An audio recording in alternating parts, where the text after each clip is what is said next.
तो आदाब, नमस्कार, गुड इवनिंग, सत श्री अकाल। एक बार फिर आप तमाम लोगों का स्वागत है क्राइम तक की कहानी की इस एपिसोड में। उम्मीद है पूरी फैमिली अच्छी होगी, अपना और अपनों का ख्याल रख रही होगी। अभी हाल में ही पाकिस्तान की सुप्रीम कोर्ट ने कमेंट्स पास किया है, एक ऑर्डर भी कहें या एक तरह से एक अपनी राय, और वो ये, दुनिया में आज तक किसी देश में किसी अदालत ने ऐसी चीज नहीं कही। पाकिस्तानी सुप्रीम कोर्ट ने कहा कि जो पाकिस्तानी आर्मी है, पाकिस्तानी सेना, वो सरहद की निगहबानी करे, देश की रक्षा करे, जिसके लिए वो है, बिजनेस ना करे, कारोबार ना करे। अब ये सुनकर बड़ा अटपटा लगता है कि भाई किसी भी देश की जो सेना होती है वो देश की रक्षा करती है, हिफाजत करती है, सरहदों की निगरानी निगहबानी करती है, पर कारोबार ना करे, ये अजीब नहीं लगता? आपको सुनकर अजीब लगेगा कि अगर कोई किसी देश की सेना चावल, दाल, घी, मंजन, कपड़े, तेल, गैस, प्लॉट, घर, सीमेंट, ये सारी चीजें बेचने लगे और इसका कारोबार करे, तो कैसा लगेगा सुनकर कि भैया तुम आर्मी में हो, तुम्हारा काम है कुछ और, ये तुम व्यापारी कब से बन गए। लेकिन सुप्रीम कोर्ट ने यूं ही नहीं कहा। आप जानकर हैरान रह जाएंगे कि पाकिस्तान की आर्मी जो बिजनेस करती है, उसका जो नेटवर्थ है, जो उनकी पूरी कमाई है, जो उनका सब कुछ है, वो हमारे देश के अंबानी और अडानी की टोटल प्रॉपर्टी से भी ज्यादा है। अब अंबानी और अडानी एशिया और दुनिया के टॉप में आते हैं, जिनके पास बेइंतहा पैसा है, लेकिन इन दोनों से ज्यादा मिलाकर पाकिस्तानी आर्मी के पास है। कैसे, कहां से? पहला सवाल। दूसरा, क्यों हमेशा पाकिस्तान और इंडिया के रिश्ते खराब रहते हैं? इसके पीछे कौन है? वहां की सरकार या आर्मी? 3, 77 साल हो गए, 77 ईयर पाकिस्तान को बने हुए। इनमें से 5 डिकेड्स, 5 दशक या 50 साल से ज्यादा पाकिस्तानी आर्मी ने पाकिस्तान पर रूल किया। इस दौरान में 29 प्राइम मिनिस्टर आए पाकिस्तान में। किसी ने अपना टेन्योर या कार्यकाल पूरा नहीं किया। क्यों? पाकिस्तान के बहुत सारे प्राइम मिनिस्टर या तो मारे गए, रहस्यमयी मौत हो गई, कैद हो गए, फांसी दे दी गई, या देश छोड़कर चले गए, या देश छोड़कर उनको भगा दिया गया। क्यों? ये सारे क्यों और ये बिजनेस, इन सारी चीजों के सवाल के जवाब आपको आज इस कहानी के जरिए आपको देने की कोशिश करता हूं। 1947 में जब भारत और पाकिस्तान का बंटवारा हुआ, तो उस वक्त ये हुआ कि भाई धर्म के नाम पर जो जिधर जाना चाहे, रहना चाहे, जाए। तो बहुत सारे लोग पाकिस्तान चले गए, बहुत सारे लोग पाकिस्तान से हिंदुस्तान आ गए। तो ये तो हुआ लोगों का बंटवारा। और भी चीजों का बंटवारा हुआ था। जब पाकिस्तान अलग नहीं हुआ था, तब पूरे इंडिया, पाकिस्तान, बांग्लादेश, ये सब जो है, ये एक ही देश था। तो इन सब की आर्मी भी एक ही थी, मिलिट्री एक थी। तभी हुआ कि बंटवारा के बाद आर्मी का बंटवारा भी होगा क्या, और होगा तो कैसे? इंडस्ट्री थी बहुत सारी, जिससे देश चल रहा था, तो उस इंडस्ट्री का बंटवारा कैसे होगा?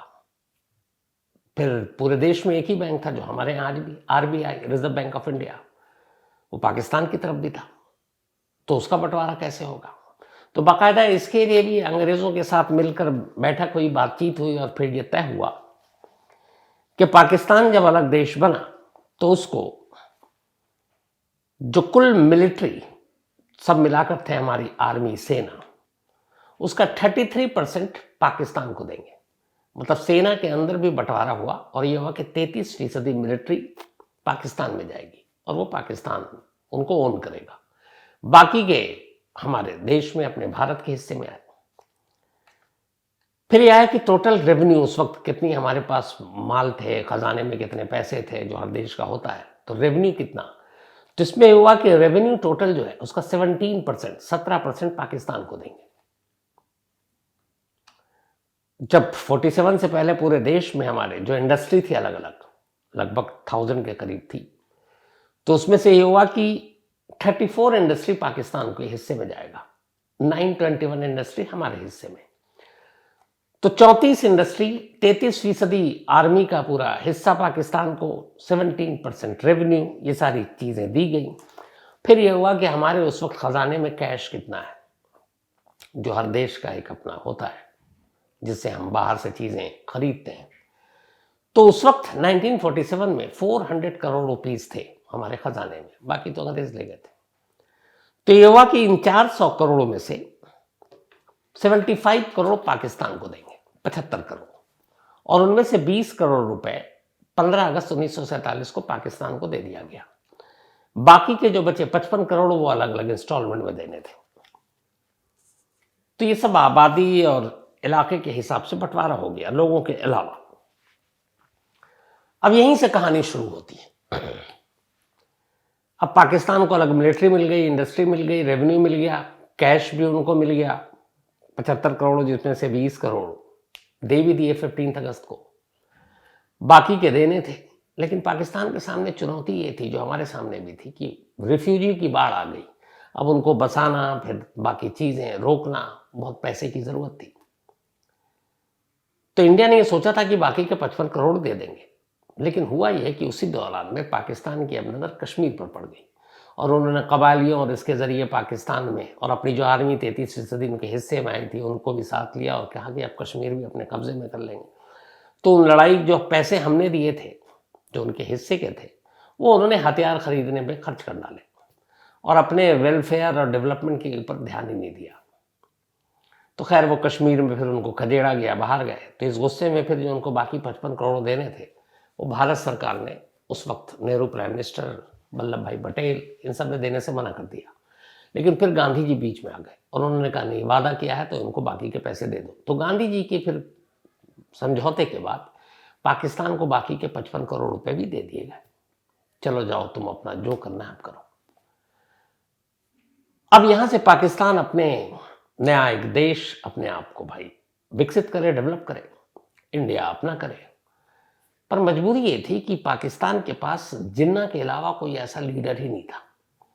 और हमारी खुशनसीबी ये थी कि इंडिया के पास गांधी जी, जवाहरलाल नेहरू, वल्लभ भाई पटेल और न जाने कितने ऐसे लीडर जो मजबूत, जिनकी एक सोच, एक विजन था। तो अब ये हुआ कि भाई देश तो आज़ाद हो गया, अंग्रेजों को तो भगा दिया गया, अब चलो हम लोग कुछ अपना डेवलपमेंट का काम करें। तो इंडिया तो डेवलपमेंट के काम में लग गया। लेकिन पाकिस्तान कुछ समझ ही में नहीं आ रहा। कोई भी देश चलता है अपने होम प्रोडक्शन से, क्या क्या आपके पास प्रोडक्ट कर सकते हो आप, खेती बाड़ी, बाकी फैक्ट्रीज, और एक्सपोर्ट से, क्योंकि उससे पैसे आते हैं। अब पाकिस्तान का ये कि प्रोडक्शन के नाम पे कुछ नहीं, और उन्होंने ध्यान नहीं भी दिया, कुछ चीजें कर सकते थे, और एक्सपोर्ट कुछ ऐसी चीज थी नहीं कि बाहर के कोई देश खरीदे और उनको फॉरेन करेंसी मिले। और सबसे बड़ी चीज ये हो भी जाता, 33% जो पाकिस्तान को आर्मी मिली, उन आर्मी को लगा कि यार, क्योंकि सारे पैसे और रेवेन्यू उन्होंने अपने पास रखा। जब जिन्ना की मौत हो गई तो अब आर्मी ही दबदबा में, क्योंकि 33% शुरू से थी वो। धीरे धीरे अब पाकिस्तान यूं ही चलता रहा। 1964 आ गया, और 1964 ने एक वो कहानी लिखी जो आज भी जारी है और जिसकी वजह से आज पाकिस्तान कंगाल है। 1964 में पाकिस्तानी आर्मी ने एक चैरिटेबल ट्रस्ट बनाया, आर्मी चैरिटेबल ट्रस्ट, और उसके जरिए ये किया कि जो बेसिक चीजें होती हैं इंसान के रोजमर्रा के इस्तेमाल की, वो उन्होंने उस ट्रस्ट के नाम पर खुद बेचना शुरू कर दिया। मतलब मार्केट पे कंट्रोल। अब आर्मी का काम तो है लड़ना, देश की हिफाजत करना, वो उतर आए बिजनेस में। अब बिजनेस में भी ऐसे उतरे कि सब कुछ फ्री का, जमीन भी फ्री का मिल रहा है, रेट भी अपने हिसाब से, कानून भी अपने हिसाब से बना रहे हैं। और ये सिलसिला 64 में चला। पहले सरकारों ने ध्यान नहीं दिया, लेकिन फिर धीरे धीरे वक्त बीतता गया। इसके बाद 71 में जंग हुआ, जिसने पाकिस्तान को और कमजोर कर दिया। अब पाकिस्तान की जो सरकार जो भी आती, वो आर्मी के दबाव में, वो 33% शुरू से जब मिला था तो वो पावरफुल थे। फिर भी उस वक्त पाकिस्तान के हालात थोड़े ठीक थे आज के बनिस्बत। अब अचानक क्या हुआ कि अफगानिस्तान में, यूएसएसआर तब हुआ करता था, सोवियत संघ, उसने अफगानिस्तान में अपने पैर जमाने शुरू किए। अब अफगानिस्तान ऐसा इलाका था जो पाकिस्तान से लगता है, और उस वक्त दुनिया में दो ही सुपर पावर थे, एक अमेरिका और एक सोवियत, रूस जिसको कहते हैं, यूएसएसआर अब तो रूस है सिर्फ। तो अब इस एरिया में अमेरिका को एक ऐसा दोस्त चाहिए था जो रूस को रोक सके और अफगानिस्तान में अमेरिका का भी कुछ झंडा बुलंद हो। अमेरिका बहुत चालाक देश है, वो आमतौर पर डायरेक्ट किसी देश में अपनी सेना को भेज के जंग नहीं लड़ता। उसे मालूम है बहुत खर्चा होगा, लोग मरेंगे, वहां सवाल पूछे जाएंगे, कई चीजें होती है, डिफेंस में बहुत खर्चा होता है। तो अमेरिका ज्यादातर आप देखेंगे शैडो वॉर लड़ता है, मतलब परछाई, खुद नहीं लड़ेगा, दूसरों को आगे कर देगा, या फिर उसी देश में विद्रोहियों के गुट को तैयार कर देगा, उनको ट्रेनिंग देगा, हथियार देगा, कहेगा तुम लड़ो। लेकिन अब ये सब करने के लिए कोई जगह तो चाहिए जहां आप ट्रेनिंग भी दो। तो अफगानिस्तान में जब यूएसएसआर घुसा तो अमेरिका की नजर पाकिस्तान पे पड़ी। पाकिस्तान भी ये देख रहा था कि यूएसएसआर की दोस्ती इंडिया से ज्यादा है, पाकिस्तान से कम, तो उसे अमेरिका की तरफ देखना पड़ा, मजबूरी। अब अमेरिका ने कहा ठीक है, हम तुमको पैसे देंगे, तुम एक ट्रेनिंग सेंटर के तौर पे हम तुम्हारी ज़मीन को इस्तेमाल करेंगे, तुम जो अफगानिस्तान में ये जो मुजाहिदीन हैं और कबायली, इनको ट्रेन करो और ये लड़ेंगे यूएसएसआर से। अब पाकिस्तान ने कहा ठीक है। अब पाकिस्तान को अमेरिका ने खुलकर एड देने शुरू कर दिए। पाकिस्तान दुनिया का इकलौता वो देश है जो एड और लोन इन्हीं पे चल रहा है। तो उस वक्त खूब पैसे आए। अब पैसे आए तो ट्रेनिंग सब मिल रही है, पाकिस्तानी आर्मी और मालामाल हो गई। जितने एड आते थे अमेरिका देता था हथियार खरीदने के लिए, ट्रेनिंग देने के लिए, अफगानिस्तान में लड़ने के लिए, उसमें से कुछ हिस्सा वो डालते, बाकी हिस्सा अपने पास रख लेते और खूब ऐश करते। पाकिस्तान की जो सरकार और जीती हुई जो भी उनके नुमाइंदे होते उनकी तरफ ध्यान ही नहीं जाता। तो एड से पाकिस्तानी आर्मी का भला हो रहा है और ये खूब चला उस वक्त तक। लेकिन इत्तेफाक से 1989 में अफगानिस्तान वाली जंग खत्म हो गई। अब पाकिस्तान के बुरे दिन शुरू। जो एड मिल रहा था वो अमेरिका ने अब कम कर दिया, क्योंकि अब उन्हें जरूरत नहीं थी पाकिस्तान की। अब पाकिस्तान सोच रहा क्या करूं। इसी दौरान में जब ये चीजें हुई तब एड कम हो रहा, पाकिस्तान की माली हालत 89 के बाद अचानक खराब होनी शुरू हो गई, क्योंकि $1 बिलियन एड्स मिला करता था, वो सारी चीजें अब बंद, क्या करें। लेकिन पाकिस्तान का किस्मत ने साथ दिया। 9/11 हो गया अमेरिका में। अब उसके पीछे अलकायदा का नाम आया, उसामा बिन लादेन। अब अमेरिका ने फिर पाकिस्तान का पीठ थपथपाया, कहा कोई नहीं, हम तुम्हें फिर पैसे देंगे, तुम जरा अलकायदा को ख़त्म करने में हमारी मदद करो। अब फिर से एड मिलने लगा, पाकिस्तान खुश, आर्मी खुश, और उसके बाद वो वहाँ लड़ रहे हैं। जबकि पाकिस्तान की जो आवाम थी, जब यूएसएसआर थी तब भी और जब अलकायदा थी तब भी, वो कहते थे तुम अफगानिस्तान से मत लड़ो, क्योंकि वो भी मुसलमान है, भाई हैं, भाई भाई को क्यों मार रहे हो। लेकिन आर्मी को इन सब से कोई मतलब नहीं है। जो होता है ना कि हिंदू मुस्लिम ये सब बेकार की बातें। पाकिस्तानी आर्मी के लिए सिर्फ पैसा ही सब कुछ है, मजहब धर्म सब कुछ। तो अब अलकायदा के लिए पैसे मिलने लगे। लेकिन ये हुआ कि बाद में फजीहत ये हुई कि भाई जिसके लिए अमेरिका पैसा दे रहा है अलकायदा के चीफ उसामा बिन लादेन को मारने के लिए, वो तो पाकिस्तान में ही मारा गया, एबटाबाद में। अब जब लादेन मारा गया उसके बाद मुल्ला उमर, वो तो पाकिस्तान के हॉस्पिटल में मरा। तो इसके बाद ये हुआ अलकायदा ख़त्म। अब पाकिस्तान की फिर से कंगाली शुरू। अमेरिका ने पैसे देने बंद कर दिए गए। एक ज़माने में करीब 400 बिलियन तक जो देता था वो 55 बिलियन पे आकर रुक गया। अब पाकिस्तान कहे कि क्या करूं, एड से ही देश चल रहा, अभी तक तरक्की और जैसे हम लोग, हमारा देश कर रहा था हर चीज़ में तरक्की, पाकिस्तान ये सोचा ही नहीं था। तब दोबारा एड बंद। अब पाकिस्तान को लगा कि यार क्या करें। तभी चीन भी चतुर, उसने देखा कि इंडिया से तो बनती नहीं हमारी। तब पाकिस्तान ने चीन की तरफ देखा, उसे लगा दुश्मन का दुश्मन दोस्त। अब चीन से उसने कहा माई बाप मदद करो। चीन ने भी कहा ठीक है। अब उसने उसको पावर प्लांट और ये वो बनाना शुरू किया और एड देना शुरू कर दिया अंधाधुंध। पर चीन ऐसे ही किसी को फ्री में पैसे नहीं देता। वो जिसको पैसे देता और अगर वो लोन नहीं लौटाता है तो उसके ज़मीन के टुकड़े पे कब्जा कर लेता है। श्रीलंका में भी यही हुआ, पाकिस्तान में भी वो एक सीपेक योजना है जिस पे काम कर रहा है, उस पर भी अंधाधुंध पाकिस्तान के जो पावर सप्लाई है ज़्यादातर चीन कर रहा है। पर चीन कर्जा भी देता है पाकिस्तान को इस शर्त के साथ कि ये जो कर्जा दे रहा हूँ, जो भी वहाँ पे बनेगा, चाहे वो पावर प्लांट बने या कुछ और हाईवे, ये वो बनाएंगे हमारे चीनी इंजीनियर, चीनी मजदूरी आएंगे, चीनी सामान ही लगेगा।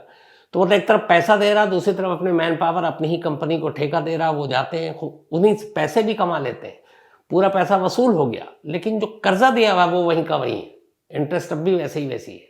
पाकिस्तान को फर्क नहीं, मिल रहा है। तो अब चीन की तरफ चला गया। अब ये सारी चीजें चलती रही और पाकिस्तान एड जो है बस उसी के ऊपर डिपेंडेंट रहा। और इसी वजह से जब जब पाकिस्तान में कोई चुनी हुई मजबूत सरकार आती है और वो जैसे ही भारत के साथ रिश्ते की बात करती है तो पाकिस्तानी आर्मी अचानक चौकन्नी हो जाती। क्यों? उसे पता है कि ये पूरा एड और सब कुछ चल रहा है ये इंडिया को और कश्मीर के नाम पर। तो अगर रिश्ते ही अच्छे हो गए तो पाकिस्तानी आर्मी की इतनी ज़रूरत पड़ेगी कहाँ? तो फिर तो उनकी सारी कमाई बंद हो जाएगी, और कमाई बंद हो जाएगी तो फिर वो वैसे ही हो जाएंगे। तो आप कभी नोट कीजिएगा, जब जब पाकिस्तान के किसी नेता ने भारत के साथ रिश्ते बेहतर बनाने की पहल की, तब तब पाकिस्तानी आर्मी ने पाकिस्तान में बैठे आतंकवादी संगठनों के जरिए भारत में हमले करवाए। एग्जाम्पल के तौर पर कुछ 2008 में पाकिस्तान के फॉरेन मिनिस्टर दिल्ली आए थे। उस वक्त रिश्ते खराब थे तो बातचीत हुई, लगा कि अब रिश्ते बदलेंगे, ठीक होंगे, इसीलिए फॉरेन मिनिस्टर दिल्ली आए थे। लेकिन जैसे ही दिल्ली आए उसके फौरन बाद मुंबई अटैक हो गया 26/11। 2016 में अपने नरेंद्र मोदी सीधे अचानक पाकिस्तान पहुंच गए थे लाहौर। नवाज शरीफ की फैमिली में किसी की शादी थी और ये लगा कि यार अब रिश्ते सुधरेंगे इंडिया पाकिस्तान में। लेकिन हफ्ता भर के अंदर पठानकोट पे अटैक हो गया। जो आसिफ अली जरदारी हैं पाकिस्तान पीपल्स पार्टी के, बेनजीर भुट्टो के हस्बैंड, पाकिस्तान के एक्स प्रेसिडेंट, एक बार उन्होंने ये कह दिया जब वो प्रेसिडेंट थे कि हम जब भी इंडिया पाकिस्तान के रिश्ते सुधारेंगे और अगर कभी ऐसे बुरे हालात होते हैं तो हम ये वादा करते हैं कि पाकिस्तान कभी न्यूक्लियर वेपन का इस्तेमाल पहले नहीं करेगा। जैसे ही उन्होंने ये बयान दिया, जैश ए मोहम्मद ने हिंदुस्तान पर हमला कर दिया, फिर रिश्ते खराब। 1999 याद होगा, अटल बिहारी वाजपेयी अपने बहुत सारे डिग्निटरीज को लेकर लाहौर गए थे। नवाज शरीफ तक प्राइम मिनिस्टर थे और बड़ी उसकी मीडिया में सुर्खियां आई और उस वक्त वाकई लगा था कि रिश्ता बहुत बेहतर होगा। 1999 में जैसे ही वाजपेयी साहब वहाँ गए और लौटे, मुशर्रफ ने, परवेज मुशर्रफ, करगिल वॉर कर दिया। नवाज शरीफ को भी पता नहीं था। तो ये पाकिस्तान का इतिहास है कि जब जब जिस नेता ने पाकिस्तान के भारत के साथ अच्छे रिश्ते करने की, बनाने की कोशिश की, पाकिस्तानी आर्मी ने आतंकवादी संगठनों के जरिए या फिर करगिल जैसे वॉर करके रिश्तों को बर्बाद कर दिया। अब ये रिश्ते पाकिस्तान क्यों बर्बाद करता है और पाकिस्तान कंगाल क्यों है, ये आपको पूरे डेटा के जरिए बताता हूँ। 1964 में मैंने आपसे कहा था कि पाकिस्तान की आर्मी ने एक चैरिटी के नाम पर अपना धंधा शुरू किया, बिजनेस, जिसका सुप्रीम कोर्ट में आया था। आपकी आंखें खुली रह जाएंगी जब आप देखेंगे कि आर्मी क्या करती है और उनके पैसे उनके पास कितने हैं, जो मैंने कहा अडानी अंबानी के पास भी नहीं है। जब इन्होंने अपना चैरिटेबल वो शुरू किया तो इसके बाद एक एक करके धीरे धीरे सालों वक्त के साथ बढ़ता गया। एक इन्होंने बनाया सबसे पहले फौजी फाउंडेशन, ये पाकिस्तानी आर्मी का था। फिर उन्होंने बनाया असाकरी फाउंडेशन। फिर उन्होंने बनाया Shaheen foundation. Shaheen foundation Pakistani air force से जुड़ा हुआ है।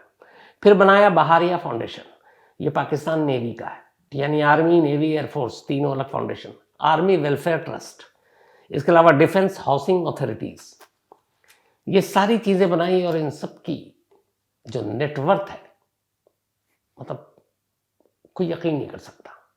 अब ये करते क्या है, ये सारी चीजें इन्होंने बना ली। इसको बनाने के बाद एक आम आदमी के रोजमर्रा के इस्तेमाल की जितनी भी चीजें हैं वो सब Pakistani army, Pakistani navy, Pakistani air force बेचने लगे। क्या क्या बेचते हैं, क्या क्या बोलूं, मतलब हो सकता है कि कोई चीज छूटी ही ना हो। ये जो बेचते हैं और इससे जो पैसा, पहले तो फायदा होता है, ये सारा जो कुछ होता है ये तय होता है रावलपिंडी से कि कौन चीज कहां किस रेट में बिकेगी और क्या क्या ये बेचते हैं। पहले उसकी लिस्ट देख लीजिए। पाकिस्तान के सबसे बड़े रियल एस्टेट डेवलपर जो है, जैसे अपने यहाँ बहुत सारे होंगे ना जो बिल्डिंगें बनाते हैं, जैसे डीएलएफ है या और भी है, पाकिस्तान में पहले नंबर पर जिसका नाम आता है वो पाकिस्तानी आर्मी का ही है। ये पाकिस्तान के सबसे बड़े रियल एस्टेट डेवलपर हैं। 50 अलग अलग हाउसिंग प्रोजेक्ट्स इस वक्त भी पाकिस्तान के अंदर पाकिस्तानी आर्मी से ही चल रहा है। पाकिस्तान के लाखों एकड़ ज़मीन पाकिस्तानी आर्मी ने ले रखा अलग अलग हाउसिंग प्रोजेक्ट्स के लिए। सिर्फ डीएचए इस्लामाबाद, ये पाकिस्तानी आर्मी का है, 16,000 एकड़ पर हाउसिंग कॉम्प्लेक्स बन रहा है। डीएचए कराची 12,000 एकड़ पर प्लॉट्स, घर बन रहे हैं। अब ये करते क्या है कि सरकार से ये सारी ज़मीन फ्री में लेते हैं, फ्री में लिया और इसके बाद अब उसको डेवलप करते हैं और ऊंचे ऊंचे दामों पर ये आम लोगों को घर बनाकर बेच रहे हैं, ऊंचे ऊंचे दामों पर। और सबसे बड़ी बात यह है कि जो पाकिस्तानी आर्मी जितने भी बिजनेस करती है ना, इन सब में टैक्स में छूट है, तो टैक्स भी नहीं देना पड़ता। तो ये तो हो गया आपको रियल एस्टेट। फर्टिलाइजर, खाद और सीमेंट, पाकिस्तानी आर्मी से ज़्यादा बड़ा धंधा पाकिस्तान में किसी का नहीं है। मीट, पूरे पाकिस्तान में मीट खूब खाते हैं, पूरे मीट का कंट्रोल पाकिस्तान में पाकिस्तानी आर्मी के हाथ में है। ये जो विंड सोलर सिस्टम है एनर्जी पावर के लिए, ये पाकिस्तानी आर्मी सबसे बड़ा वहाँ पर इस धंधे में भी है। माइंस, बहुत पैसे हैं इसमें। ये सारे माइंस सबसे ज़्यादा पाकिस्तानी आर्मी के कब्जे में। Health care facilities, hospital, medicine, medical store, इन पे भी पाकिस्तानी आर्मी का कंट्रोल है। ब्रेड तक पाकिस्तानी आर्मी बेचती है, पाकिस्तानी आर्मी के बेकरी में ब्रेड बिकते हैं। गैस और पेट्रोलियम आम लोगों की ज़रूरत की चीज़ है। कार में, स्कूटर पे, बाइक में आपको पेट्रोल भराना है, गैस है, घर में गैस पे खाना बनाना है। सबसे बड़ी गैस और पेट्रोलियम गुड्स की जो पाकिस्तान में जिसके पास बिजनेस है वो पाकिस्तानी आर्मी है। इतना ही नहीं, जैसे अपने यहाँ स्पेस इसरो है, अभी हम चांद तक पहुंचे, नॉर्थ पोल पे पहुंचने वाले दुनिया के हम पहले देश हैं। पाकिस्तान की स्पेस प्रोग्राम नाकाम रही, लेकिन उसके बावजूद जो उनका स्पेस प्रोग्राम को जो देख रेख करते हैं वो भी पाकिस्तानी आर्मी के अंडर में है। उनका नाम है space and upper atmosphere research commission of Pakistan, SUPARCO. ये भी सबसे बड़ा कॉन्ट्रैक्ट जो है इसका, इस स्पेस एजेंसी सुपारको का, पाकिस्तानी आर्मी के पास है। जितने पीएसयू हैं वहाँ पे पाकिस्तान में, चाहे वो वाटर पावर डेवलपमेंट हो या फिर नेशनल लॉजिस्टिक सेल हो या फिर पीडब्ल्यूडी टाइप की चीज़ हो, इन सब में भी पाकिस्तानी आर्मी का हाथ है। और तो और गेहूं, चावल, ये सब भी सब्सिडी में पाकिस्तान की आर्मी ही बेचती है। मतलब ब्रेड से लेके कपड़े, तेल, गैस, साबुन, मंजन, हर चीज आप सोचिए, दवाएं, हॉस्पिटल, घर, जमीन, प्लॉट, सब कुछ पाकिस्तानी आर्मी। अब ये पाकिस्तानी आर्मी जो बेचती है तो इसके पैसे कहां जाते हैं? एक तो टैक्स फ्री है, तो जितने भी पाकिस्तानी आर्मी के बड़े अफसर होते हैं, जनरल, इसके प्रॉफिट सीधे उनको जाता है और हर साल उनका ये बिजनेस 20 से 30% तक ग्रो करता है। और इनका ग्रो करता है और इसके बाद जो पाकिस्तान में दूसरी बेचारी कंपनियां हैं प्राइवेट, जैसे मान लीजिए हमारे यहाँ अंबानी है, अडानी है, टाटा है, बिरला है और भी है, तो ये सब सर्वाइव करते हैं, पैसे भी कमाते हैं। पाकिस्तान में पाकिस्तानी आर्मी के अलावा जितने लोग बिजनेस करते हैं लगभग बहुत या तो घाटे में है या मामूली मुनाफा, क्योंकि सारा मुनाफा पाकिस्तानी आर्मी कंट्रोल है उनका। ये है तो वो नहीं बेचेगा, वो है तो वो नहीं खरीदेगा। तो जब ऐसा सिस्टम होगा, ऐसी डिक्टेटरशिप होगी तो कौन खरीदेगा? तो ये तो हो गई आर्मी की इसकी बात। अब इनका जो बंटवारा और खेल लेके आर्मी की एकता का, इसमें सबसे ज्यादा जो प्रॉफिट होता है उसमें पाकिस्तान आर्मी में जो ऊपर के पोस्ट पे है, टॉप 100, सबसे ज्यादा रकम कमाई के उनके पास जाते हैं। रिटायर हो जाएंगे तो भी उनको मिलेगा। और ये वो लोग स्टेक होल्डर होते हैं इसके, पाकिस्तानी आर्मी के जो चीफ लोग हैं, सीनियर लोग हैं। जो इसमें से नीचे के लोग हैं, जैसे आर्मी जनरल, उसकी तो बेइंतहा कमाई होती है। उसके बाद उसके 100 जो नीचे के लोग हैं, अलग अलग जनरल, उन सब की बेहतरीन कमाई होती है। जो नीचे के 50% रिटायर्ड कमांडर्स और उसके ऊपर के ऑफिशियल हैं, इससे ऊपर के पाकिस्तान आर्मी में या पाकिस्तानी नेवी में या एयरफोर्स में, इनको भी डायरेक्टली इसी का मुनाफा जाता है। रिटायर हो गए, पूरी जिंदगी आप तसल्ली से बैठकर खाइए। जो बाकी के 30% नीचे के लोग हैं और नीचे थोड़े से हैं जिनको पूरे पैसे नहीं मिल रहे, उनके लिए भी इंतजाम है वहाँ कि चलो तुमको एम्बेसडर बना देंगे, फॉरेन सर्विस में डाल देंगे, ब्यूरोक्रेसी में डाल देंगे। अब और नीचे आइए पाकिस्तान में, ऊपर से नीचे तक वालों का ख्याल रखा जाता है। जो नीचे के हैं बेचारे, बहुत हाई रैंक के काम नहीं करते हैं, उनको भी कहा जाता है तुम्हारे रिटायरमेंट के बाद भी तुम्हारे रोजगार या तुम्हारे खाने पानी का पूरा इंतजाम है। उनको अलग अलग गवर्नमेंट की एजेंसियां जो होती हैं उसमें लगा दिया जाता है, जैसे किसी बोर्ड में कुछ बैठा दिया, कहीं और। तो ये सारी चीज़ें होती हैं, मतलब एक भी आर्मी वाले को छोड़ते नहीं है, लेकिन ऊपर वाले के तो कमाई की गिनती ही नहीं है कि वो कितने पैसे कमाते हैं। अब कितने पैसे कमाते हैं और कितने पैसे हैं, इसकी एक लिस्ट अगर आप देखेंगे, पाकिस्तान का जो 22-23 का बजट, आप इस तस्वीर से देखिए, टोटल पाकिस्तान का बजट वो था 9,502 बिलियन डॉलर, यानी कि 9502 बिलियन डॉलर टोटल पाकिस्तान का बजट। और पाकिस्तान के डिफेंस यानी आर्मी का बजट कितना था उसमें से 1523 बिलियन। मतलब आप अंदाजा लगाइए कि 9,500 बिलियन में से 1,500 बिलियन तो सिर्फ डिफेंस को चला गया, आर्मी को।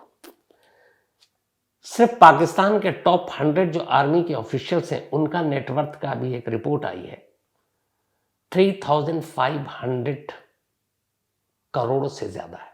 100 आर्मी के सिर्फ ऑफिशियल्स के 3,500 करोड़ रुपए। पाकिस्तान में कंगाली है, भूखमरी है, गरीबी है, लेकिन आप इनके 100 सिर्फ लोगों की कमाई देखिए। पाक आर्मी का अपना नेटवर्क जो ये आपको बताया सारा, ये जो बिजनेस करते हैं, 1 लाख करोड़, 1 लाख करोड़ है जो ये सिर्फ कर रहे हैं।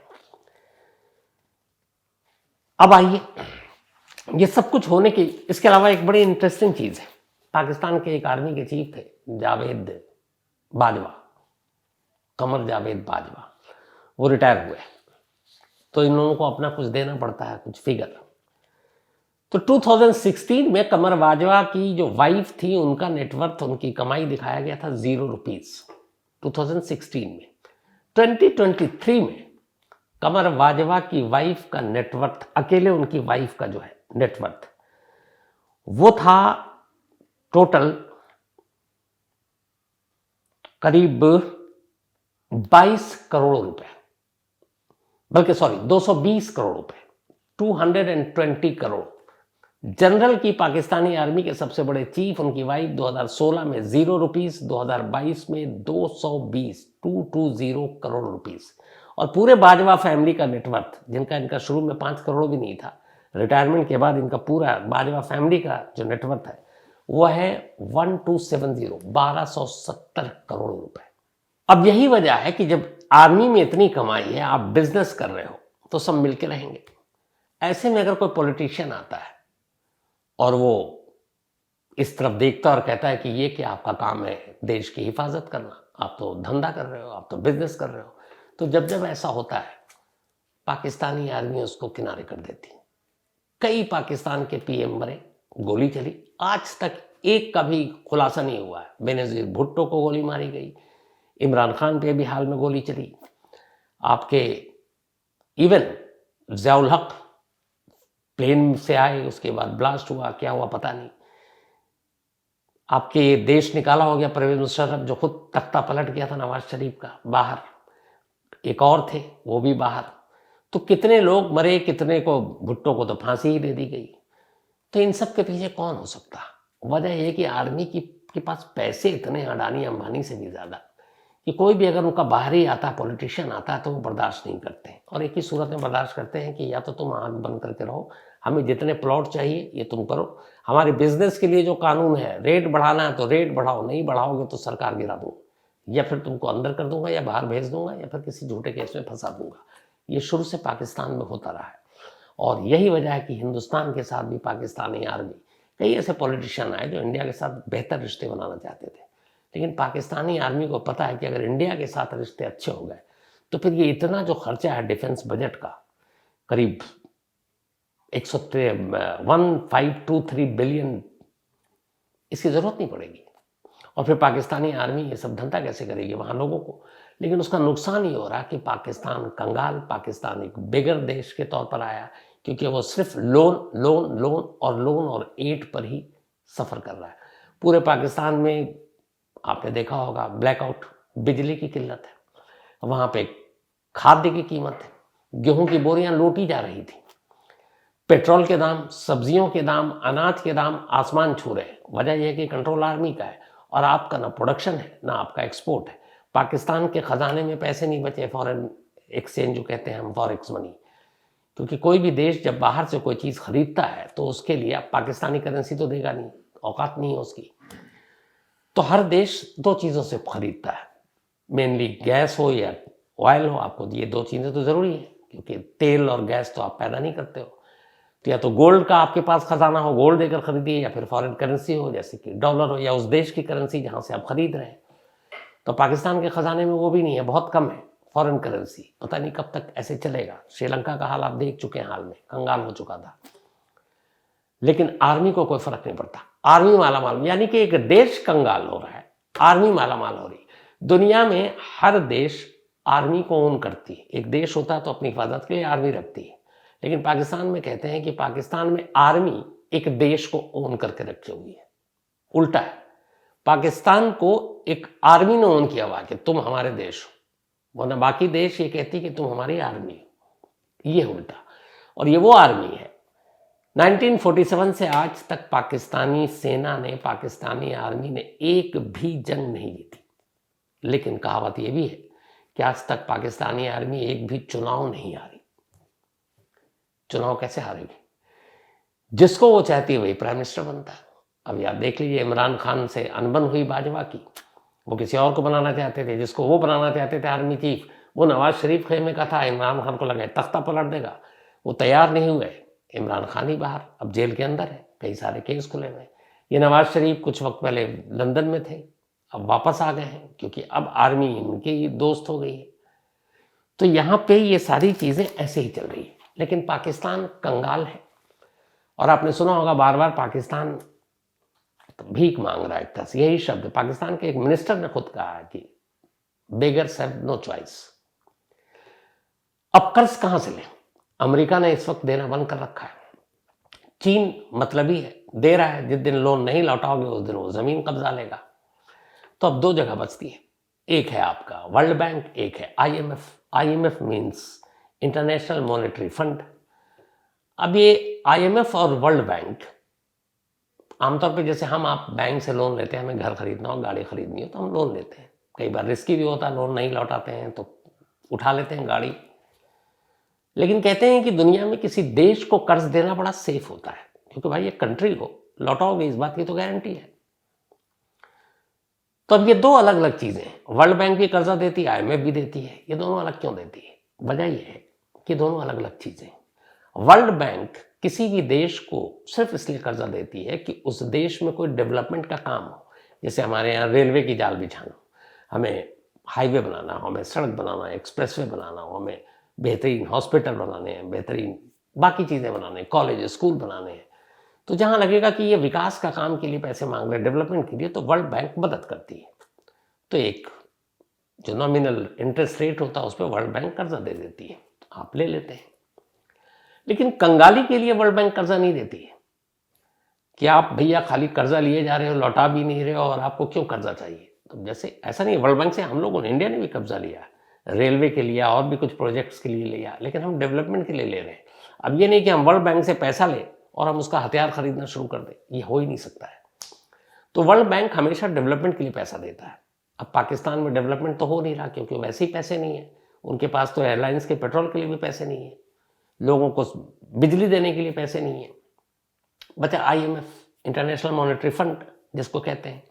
अब पाकिस्तान आईएमएफ से 13 बार लोन ले चुका है, लेकिन एक बार भी अभी तक लौटाया नहीं है। अब आईएमएफ इसीलिए पाकिस्तान को लोन नहीं दे रहा है। अब आईएमएफ वर्ल्ड बैंक से अलग कैसे है? तो आईएमएफ के साथ करीब 190 प्लस कंट्री जुड़े हुए हैं। इसको ऐसे समझिए कि जैसे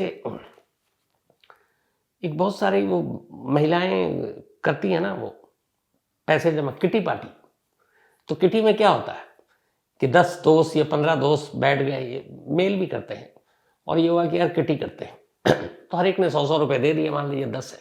उसके बाद ये होता है कि चलो पहले ये तो कुछ लॉटरी निकालते हैं कि आज इसका निकला तो ये तुम 10-100 के हिसाब से 1000 तुम्हारे। अब वो अगले 9 महीने तक देता रहेगा, तो सबके हिस्से में आ गया एक एक करके। तो आईएमएफ ने भी ये किया कि उसने पूरे देश से कहा कि देखो कभी भी कोई मुसीबत आ सकती है। वर्ल्ड बैंक डेवलपमेंट के लिए लोन देती है, आईएमएफ मुसीबत के लिए लोन देती है। कैसी मुसीबत?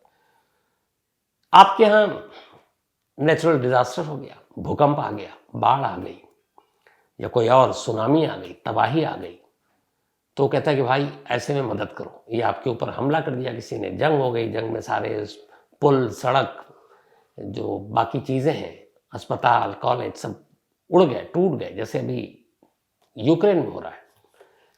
तो आईएमएफ मुसीबत में एक बेहतर सोच के साथ ऐसे देशों को कर्ज देती है, लेकिन आईएमएफ अपने जेब से नहीं देती है। आईएमएफ ने एक किटी पार्टी बना रखी है, जैसे 190 देश इस किटी पार्टी में उसके साथ शामिल है। वो कहती भाई अपने अपने औकात के हिसाब से आप लोग इसमें पैसे डालो, और जब बुरा वक्त आएगा तो ये रख लो। तो ये बड़ी अच्छी सोच है कि कभी बुरा वक्त आए किसी के भी साथ, किटी पार्टी में होता यही है ना कि कभी अचानक इतने सारे इकट्ठे पैसे हैं, किसी की मुसीबत आ गई तो लोग कहते हैं अच्छा ये वाली किटी तुम उठा लो। सेम आईएमएफ के साथ है, वो 190 देश है, कहता अपने अपने हिसाब से यार इसमें तुम जमा करते जाओ ताकि कल को तुम्हारा कोई बुरा वक्त आए तुम इसमें से पैसे ले सकते हो, और हम और भी दे सकते हैं, बाद में लौटा देना जब किसी और की किटी में। आईएमएफ में जो पैसे जमा करते हैं उनमें टॉप 10 में इंडिया का नाम आता है जो पैसे जमा करता है, और सबसे कब जो है जमा ही कौन करता, वो पाकिस्तान है। तो लेकिन खैर हटाइए, 13 बार आईएमएफ ने पाकिस्तान को दे दिया। अब पाकिस्तान बार बार जाते हैं, लेकिन आईएमएफ पूछता कि भैया तुम्हारे पास मुसीबत क्या है? तो कहते हैं हम कंगाल हो रहे हैं, हमारे पास गैस खरीदने के नहीं है, तेल खरीदेंगे। तो फिर ह्यूमन ग्राउंड पे भी कहता अच्छा लोग भूखे मर रहे हैं, चलो कुछ दे दो। लेकिन वर्ल्ड बैंक जो देता है वो डेवलपमेंट के नाम पर शर्तें नहीं रखता है, उसका ये कि ये टेन्योर है, इतने इंटरेस्ट है, आप देते जाना। आईएमएफ की बड़ी सख्त शर्तें होती हैं। एक, जब पैसे देता है तो फिर ये भी देखता है कि इसका सही यूज कर रहा है कि नहीं, ले रहा है तेल के नाम पर खरीद, हथियार तो नहीं रहा कश्मीर के लिए। नंबर 2, वो कहता है कि तुमने पैसे तो ले लिए, तेल भी खरीद लो, लेकिन तुम अगर सरकार पॉपुलर है और वो कह रही है हम चुनाव जीतने के लिए तेल 10 रुपए से 5 रुपए कर देंगे, तो यार ये तो हमारा नुकसान है, पैसे डूब जाएंगे। तुम सस्ता नहीं करोगे, तुम तेल महंगा कर दो, तुम गैस महंगा कर दो, तुम ये चीजें महंगा कर दो। आईएमएफ ये भी कंट्रोल करती है, कहती है आप इन के रेट्स बढ़ाओ। अब गवर्नमेंट की प्रॉब्लम ये है कि चुनाव सर पर है, महंगाई कर देगी, रेट बढ़ जाएगी, तो लोग उसको जीना हराम कर देंगे। तो आईएमएफ इसलिए फिर पैसा देना मुश्किल हो जाता है। तो इसीलिए जब पैसे नहीं देती आईएमएफ तो पाकिस्तान चीन की तरफ, कभी अमेरिका की तरफ नजरें घुमाता है कि भाई कुछ दे दो। लेकिन आप सोचिए कि ऐसा कौन सी दुनिया में देश होगा जो देश कंगाल है, जहां बेचारे लोग परेशान हैं और वहां की आर्मी सारे माला माल, मतलब कई कई 100,000 करोड़ रुपए के मालिक हैं। और यही वजह है कि इस सारी चीज़ों पे कंट्रोल करने के लिए पाकिस्तान की आर्मी ज़िंदगी में नहीं चाहती कि वहाँ एक मजबूत सरकार हो। और पिछले 77 सालों में इतिहास है कि पाकिस्तान ने 29 प्राइम मिनिस्टर देखे, लेकिन एक ने भी 5 साल का टेन्योर पूरा नहीं किया। इस दौरान में कई पीएम मरे, कई बाहर गए, कई कुछ को फांसी हो गई, लेकिन एस्टेब्लिश नहीं हो पाए, क्योंकि पाकिस्तानी आर्मी जिंदगी में नहीं चाहती कि एक मजबूत सरकार पाकिस्तान में आए जो लोगों की भलाई करे। और मजबूत आएगी, ताकत होगी, तो फिर लोगों का भला होगा, पाकिस्तान के लोग। और पाकिस्तान के लोगों का भला होगा तो उन्हें लगेगा हाँ यार ये चीज़ें तो हमारी है, ये सस्ती मिल सकती है। लेकिन जिस चीज़ पे पाकिस्तानी आर्मी का कंट्रोल है, वो अपने हिसाब से गेहूँ, दाल, चावल, आटा, तेल बेच रहा हो, सोचिए, तो फिर लोगों के पास चॉइस कहाँ है? ऊपर से आर्मी है, आप आवाज़ भी नहीं निकाल सकते, ना उठा सकते हो। एक फ्री की ज़मीन आर्मी खरीद कर 100 रुपये में बेच रही है, और वही ज़मीन एक दूसरा जो डेवलपर है या बिजनेसमैन है वो उसको 150 में अगर बेचेगा तो आर्मी वाले उसको डंडा कर देते हैं कि भाई तुम ऐसे नहीं चलेगा, ये हम बेचेंगे। तो गुंडागर्दी यहाँ पे है। बस इसी से समझ लीजिए कि इंडिया और पाकिस्तान के रिश्ते कभी अच्छे क्यों नहीं हो सकते। और पाकिस्तान की जनता जब जब ऐसा नहीं है वहाँ की जनता को भी ये सब चीज़ें पता नहीं है, बहुत सारी रिपोर्ट आ चुकी है, छप चुकी है। पाकिस्तान की जर्नलिस्ट ने ही आर्मी की ये इनसाइड स्टोरी की एक पूरी बुक लिखी है। लेकिन परेशानी है कि जब जब जनता वहाँ विरोध करती है तो पाकिस्तानी आर्मी के पास एक ही सुर, एक ही धुन, और वो है कश्मीर। वो बस उठ के आते हैं और कहते हैं कश्मीर, कश्मीर को लेना है, और इसके बाद पाकिस्तानी जनता को अपने सारे दुख दर्द भूल जाते हैं। कहते कोई बात नहीं, एक वक्त नहीं खाएंगे, एक दिन गाड़ी नहीं चलाएंगे, एक दिन अंधेरे में सो लेंगे, बट ठीक, सेना सही कह रही। लेकिन कब तक? एक ना एक रोज़ लोगों की आंखें खुलेंगी, पाकिस्तान की जनता की, आवाम की, और फिर पाकिस्तानी आर्मी का हिसाब किताब होगा। और होना भी चाहिए। एक डेमोक्रेटिक कंट्री में ज़रूरी है कि एक सरकार सबसे ऊपर हो, मजबूत हो, और आर्मी का वही रोल है जो उनको करना चाहिए, जैसे हमारे देश में, जैसे दुनिया के बाकी देशों में। लेकिन जिस देश की आर्मी साबुन, तेल, मंजन, गाड़ी, घर, बंगला बेचने लगे, फिर आप उससे क्या उम्मीद करेंगे? तो ये थी आज की कहानी। कैसी लगी अपनी राय ज़रूर दीजिएगा और बताइएगा भी। और मुझे लगता है कि एक कहावत है कि किसी के लिए भी एक अच्छा पड़ोसी होना बहुत ज़रूरी है।